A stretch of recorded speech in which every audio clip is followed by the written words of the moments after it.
Hello everybody and welcome to another community fortress. This fortress was sent in on the Discord by Omar. If you would like to send in a fortress for me to have a look at on this show, you can simply join my Discord server. There's a link down in the description. In that Discord, you will find a room called the DF Save Sharing Room where you can send in your fortress.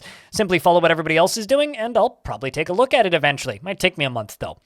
That being said, we also have the DF Design Contest. We just wrapped up our very first ever Mayor's Design Contest, where participants made a mayor's office. We'll be doing some more in the future. Keep an eye on that in the next couple of months. Also worth noting, the day before I uploaded this video, I posted an announcement saying that I'm going to have Bay 12 Games as well as Putnam joining me on stream on the 20th of this month, that being July 2023. So July 20th, 2023 at 3 p.m. Pacific time, I will be having Zach and Tarn and Putnam on my stream. We're going to be talking about all things Dwarfy. If you would like to send in a question, there is a link in the announcement video to do that. And if you are after that date, though, the VOD should be up on the YouTube channel, so definitely check it out.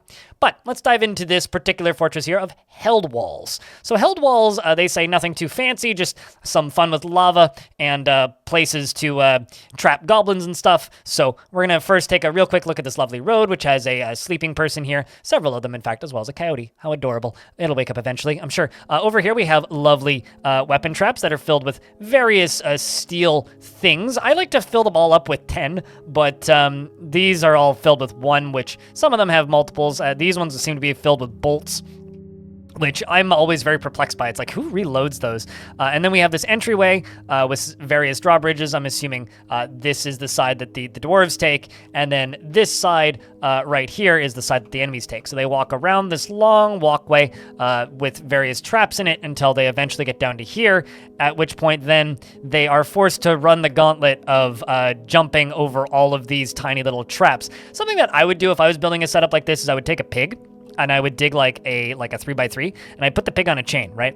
And then put a different pressure plate on every single tile, and then the pig will then just move around randomly in this set of 6 from the chain and connect those pressure plates to different bridges and stuff along here. So you can actually like have little catapult stuff that's going on and off at various intervals, which could be a bit of fun. Might be worth looking into. And then once they get to the end of this, then they walk over to the door and are welcomed into the fortress if they make it. Otherwise, they're stabbed to death by the supposed military that definitely exists. So as we scroll down here, we see these ramps, and these ramps kind of go down to this area here. And this is kind of our first real built-out zone that we have. We have this paused tavern here, which, by the way, you'll notice there's a dwarf here reciting poetry, because if you pause a zone like this, it doesn't actually stop it from operating as a zone. This button doesn't actually do anything, in fact, for taverns specifically. However, for other zones, like say you make a dining hall and you pause that will pause it. But if it's set as a meeting area, you can't actually pause it. So keep that in mind when you're making zones. But it's got a nice little mist generator up above it here, and it's keeping all the dwarves happy. There's actually some farms, which are left, leave, follow, and there's a bunch of stuff going on down here, but we'll get to that. As we scroll up here, we can actually see where this water is coming from. It mostly appears to be coming from this aquifer and is dribbling down into this little creekway, which is then flowing and generating power. We have a little barracks down here, as well as an office, probably for the militia commander, as well as alcohol. I'm assuming this is all just for the military here. It would make a lot of sense. I quite like the design of this room regardless, but we should move down. So if we move down a layer, we can see a bunch of bedrooms. Now, all these bedrooms have been unassigned, so they are no longer in use, but we do have a few offices still, unless like that was an accidental unassigning, because like, you could just like multi-assign all these, right? But I'm assuming that they've moved them further down, so we're gonna keep moving down. Same with a bunch of no longer used temples, and then we got some tombs and stuff laid out, which are still being used, because who's gonna stop using a tomb once you start using it, am I right? Definitely when you wake up. And then we got some central stairs, so we're gonna follow those. And everything just kind of keeps going down until we hit this. So up here on the left is the direction that the ramps take for traders, and they start all the way up here and they go all the way down through the old fortress into this area with this lovely pattern. I really like this. This is very quaint looking. As we move down, we can see this ramp over here in the corner, so keep an eye on that if you want. As we move down, we move down, we move down, we move down. It's actually for boulders and stuff. We have some storage stockpiles, and then we can move down another layer, and then we can see even more tombs, which are all currently operating as well. I really do wonder what year this fortress started at, because it's only the year 85, and it feels like it's been here a while. We've got a bunch more tombs up here, and Then kind of in the central area, we just got dwarves moving by. I'll actually unpause the fort a little bit so you can see the frame rate that it runs at. As we move down, you can see we got powering this way, coming from these water wheels. These water wheels are... where actually are they powered from? I see. The water from the water wheels is coming from various locations around the ways. Yeah, it seems to be coming from all the way up here. This stairwell right here appears to be where the water is coming from. So it's dribbling out of this aquifer from up here, and then that almost looks like a heavy aquifer, all the way down into here, which is then powering this well as these water wheels. Well. And then over here we have a prison with some very lovely, happy individuals in them who I'm sure did nothing wrong. They're definitely innocent until proven guilty, like this one. But you see, this over here is your little prison cell. Very nice prison cell. I mean, frankly, they do get a place to sit, although they can't actually sit on those chairs because they can only reach one tile out from this. So, like, this dwarf can hit here, and here, but can't actually sit at the chair. These dwarves on this side, they can sit. This dwarf here can sit in the chair, but that's the only one. So, that's almost like a torture device, but also still a pretty nice, like, thing, because at the very least, you know, oh, wow, he does, okay, he feels pleasure near a fine table. He's getting some happy thoughts there. Then we do have some assigned bedrooms here. In this layer, we're going to move down a little further. Let's see if I can find those stairs again. This is always, like, the mess of filming these community forts, because it's like, all right, where'd the stairs go? Then we have some more storage and some generalized chaos going on down here. And then as we move down a little further, we've got some more of generalized chaos, I would say, as well as our second tavern. So this is the Ocher Onions. We once again do have a functioning mist generator over here, as well as some wine barrels and even more bedrooms over here. And we're getting into, like, being a little bit of a caverny fort, which I love. I love cavern forts. I'm currently building a cavern fort right now on the extras channel, which can be found down in this description as well, where you can find my VODs. I'm building a cavern fort, and I'm very much excited to see how that turns out.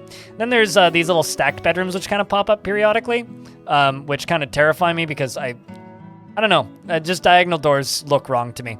I actually had somebody comment on one of my older videos recently stating that where I built diagonal doors, and they're like, diagonal doors, that's just wrong. I'm like, you know what? I kind of agree. Yeah, they look kind of wrong, don't they? We can move down a little bit more. This is the forge kind of area, which is powered by lava, which is being pumped up right there. Awesome. Looks great. Wouldn't change a thing about it, frankly. Beak dog just chilling. Gotta love a tame beak dog. We got the Canyons of Crystal, which is a metalsmith guild hall. Down here we have the stoneworker guild hall, and then the bust of trading. Everybody loves it. The craftsdwarfs guild hall. And then down here we have a bunch of temples. Did that say the profane sanctum? That's fantastic. I really hope that's, like, dedicated to the godforsaken curses. Yeah, must be a very lovely god that probably represents flowers and rainbows. As we move down a little further, we can see some more temples. The Shrine of Rock. Please tell me that's Id the Bronze. I like that name. That's a good god name. What about this one? This is dedicated to Stetar, the Chapel of Flags. Some more temples, once again. And then the temples just kind of continue until we get down to about here, where we have a very large temple. And this is dedicated to no particular deity. The Wealth Sanctuary of Silver. Ooh. Dedicated to the wealthy coven. Something that I would say is if you're going to do these, make sure that you know, appoint your holy treasury and your high treasury, because those dwarves, they act like therapists for the other dwarves, and they actually, like, calm them down and make them happier. Same with the mayor and nobles, but holy dwarves are some of the best for that because they don't make demands like normal nobles. So make sure you keep those assigned. And then we have a bunch more bedrooms kind of going down this way, and then some more storage. We can keep going down and following the stairs until they turn into other things, because I know there's another thing coming up, because I've already looked at the fort. Spoilers, I'm breaking kayfabe here. Then we have the natural wasps, which is, of course, a guild hall as well. And then we can move down here, and there's a bunch of unfinished bedrooms. And then we can keep moving down. There's more lava, and then there's yet another tavern, the Walled Tongues, which is a great name for a tavern.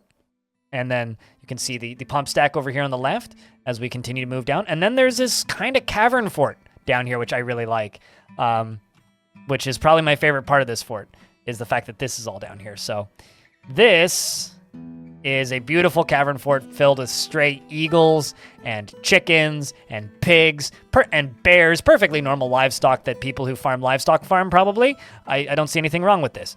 And yeah, it's just a lovely little spot. I love the design of this area with these little walls that go all the way up to the ceiling. So it's safe. This kind of upper walkway up here has a really nice look to it. It's just such a nice cavern lair. Like this would take so long to build, so I respect the hell out of it. And also like, it's just, I don't know. I like kind of rough and tumble looking cavern forts, and beneath that are more bedrooms. I'm sure a dwarf would be honored to be near such a glorious structure. And then we can move down a little bit, and there's a trash. I'm not actually sure what that is. It might just be trash. Yes, it's trash. I don't know why you would set that as trash like that. You might as well throw it into lava or something. I don't know. Maybe they're using it for trading at the end of the day or something. There's a troglodyte foot, and I guess the rest of it's a little bit shorter. And then eventually, if we keep scrolling down this way, we're going to collide with the lava. So the lava gets pumped all... Wow, that's like just barely enough power. It goes all the way up here. I'm curious where the power is for this, because I didn't see that many water wheels earlier up. So all the way up, all the way up, all the way up. It follows all the way up, all the way up. So that fills here. And it's connected up here, which also connects to this one. Was there another power source? I see it goes up, up, up, up, all the way along here. Is it really this? I guess, yeah. Huh. That doesn't feel like a lot of these. I'd swear that there would have been more, but yeah, there's your power. That's powering the whole pump stack for all of that. There's a lot of it too. And then all the way up here on the surface, once again, we can move up a little bit and see that there isn't too much going on up on the surface. There's this kind of little pen here, which I think is an old pen. And then this tiny little glass-roofed farming area, and then this little hollowed-out tower thing, which seems like it never got finished. Cool little fortress. A lot of fun stories to be told here. I love all of the old, like, partially abandoned fortresses. It's like, yes, the old fortress. And then they just dug through the old fortress to build the new fortress, and then the old fortress just becomes this kind of almost ghost town of, like, drinking industry and what was once there. You know, I love that. I wish that I had time to spend that much time in fortresses so that I could see that happen. What's this book here? An osprey parchment scroll. The rollers are made from gypsum, so a blank scroll. How about these books? Wait. I was going to say, that's not clay loam, that's a book. Parchment choir. Nothing written on them yet. Shame. But this is a lovely little fort. It's nice to get kind of back into the swing of things with the community forts. I kind of took a little break from it to get the contest stuff done. And now that my computer issues and everything are sorted, and I've got the announcement video out for the next Bay 12 talk, I can get back into these. So hopefully these are going to start popping up a couple times a week back on a more regular clip. If you like this show, leave a like on it. And if you want to support the work that I do directly, give this video a share, tell your friends about it, post it on a social media platform that you still use. And if you want to help me out directly in other ways, you can do that by buying a piece of merch or joining the patrons list here. It costs you $2 a month and gets your name in the credits. And I just want to say thank you very much to everybody for watching this video once again, and I hope to see you in the next one.